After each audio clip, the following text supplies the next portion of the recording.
හැබැයි මං කියන්න හදන්නේ 100% සිල් රැකලා නම් ලෝකේ හැමතැනම මනුස්ස ජීවිත ලැබුවේ මේ ලංකා භූමියේ මනුස්ස ජීවිතයක් ලැබලා උපදින්න 100% සිල් රකින්න ඕනේ. ඒ තරම් පරම පූජනීය මේ භූමිය එසේ මෙසේ සීලයක් රැකලා උපතක් ලබන්න පුළුවන් පුණ්‍යවන්ත භූමියක් නම් නොවන නිසා. නමුත් ඔබමා ඒ පරම භාග්‍ය ලබා ගත්තාය.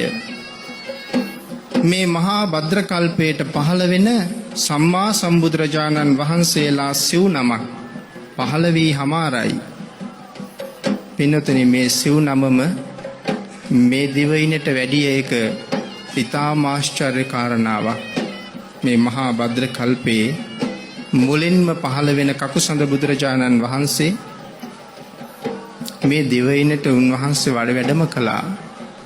උන්වහන්සේගේ සිරිපතුලෙන් මේ දිවයින පරම පූජනීය භූමියක් බවට පත් කළා පමණක් නෙවෙයි, ඔබ මේ වාඩි වෙලා ඉන්න පුණ්‍ය භූමිය, මේ වාඩි වෙලා ඉන්න මළුවට කකුසඳ බුදු පියාණන් වහන්සේ ශ්‍රී පාද ධාතුව තබලා වැඩම කළා කියන එක ඉතාම ආශ්චර්යයි.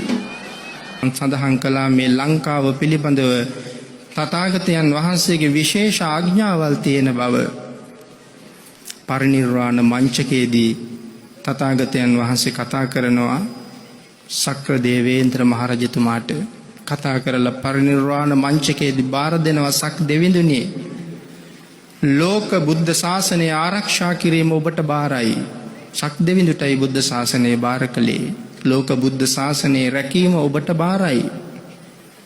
සක් දෙවිඳුනි, ලෝක බුද්ධ ශාසනය ආරක්ෂා කරන අතර ලංකාදීපයේ සුරැකීම ඔබේ පරම යුතුයකමයි වගකීමයි කියලා භාග්‍යවතුන් වහන්සේ ශ්‍රී මුක ධාතුවෙන්ම දේශනා කරනවා.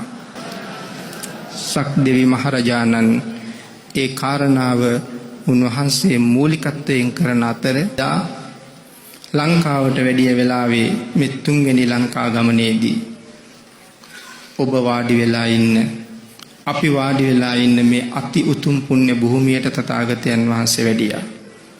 මේ චෛත්‍ය ස්ථානයේට යට වෙලා ඇති භාග්‍යවතුන් වහන්සේ වැඩ හිටපු තැන මෙතෙන්ට වැඩලා සුගත මහ චීවරය මේ මහ පොළොව මත එළලා භාග්‍යවතුන් වහන්සේ චීවරය මත වැඩ ඉඳගෙන සමාපatti සෝයට සමවදිනවා. මේ මහ පොළොව කම්පා වෙනකන් තථාගතයන් වහන්සේගේ ගුණ බර දරන්න බැරුව මේ මහ පොළොව වෙවුලනවා.